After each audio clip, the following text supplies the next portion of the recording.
എല്ലാവർക്കും നമസ്കാരം. ഒരിക്കൽ ഒരു കുട്ടി സ്കൂളിലേക്ക് കടന്നു പോവുകയാണ്. പോകുന്ന വഴിയിൽ ഒരു കൈനോട്ടക്കാരനെ കണ്ടു. കൈനോട്ടക്കാരന്റെ അടുക്കൽ ചെന്ന് കുട്ടി തന്റെ കൈ കാണിച്ചിട്ട് ചോദിച്ചു, എന്റെ കൈ നോക്കി ഒന്ന് പറയാമോ, ഞാൻ രാജാവാകുമോ എന്ന്. ആ സമയം കൈനോട്ടക്കാരൻ ആ കുട്ടിയുടെ കൈ നോക്കിയിട്ട് പറഞ്ഞു, ഇല്ല, നീ രാജാവാകില്ല. കുട്ടി ചോദിച്ചു, എന്താ കാര്യം?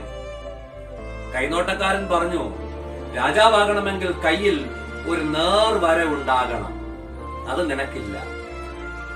ഈ സമയം ആ കുട്ടി ഒരു കത്തി എടുത്തിട്ട് തന്റെ കയ്യിൽ ഒരു നേർവര വരച്ചു. കൈ മുഴുവനും രക്തമായി.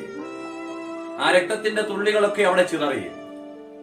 എന്നിട്ട് ആ കുട്ടി വീണ്ടും കൈനോട്ടക്കാരനെ കൈ കാണിച്ചു, ഇപ്പോൾ നേർവര ആയല്ലോ, ഇനി പറയൂ, ഞാൻ രാജാവാകുമോ?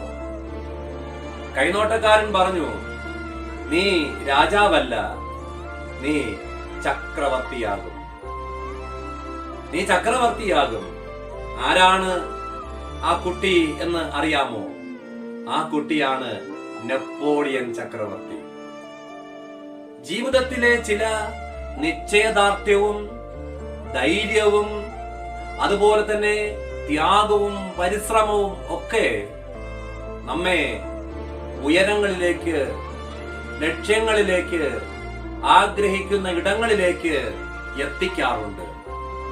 അങ്ങനെയുള്ള ജീവിത യാത്രയിൽ പലപ്പോഴും പലരും നമ്മെക്കുറിച്ച് അപവാദങ്ങൾ പറയും, നമ്മെ ആക്ഷേപിക്കും, നമ്മെ നോക്കി ചിരിക്കും, നമ്മെ ലക്ഷ്യസ്ഥാനത്തിൽ നിന്ന് നമ്മെ പിന്തിരിപ്പിക്കും. ഇതൊക്കെ ചെയ്യുന്നു എങ്കിലും ഇതൊന്നും നമ്മുടെ വിഷയമല്ല.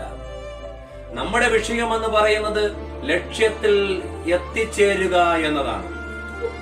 ഇതൊന്നും കണ്ട് നമ്മൾ ഭയപ്പെടരുത്, പേടിക്കരുത്. യേശു പറഞ്ഞ ഒരു വാക്യം നിങ്ങൾക്ക് ഓർമ്മയുണ്ടോ? യേശു പറഞ്ഞു, I am the way, truth and the life. ഞാനാണ് വഴി, ഞാനാണ് സത്യം, ഞാനാണ് ജീവൻ. സത്യമാകുന്ന വഴിയിലൂടെ നമ്മൾ സഞ്ചരിക്കണം.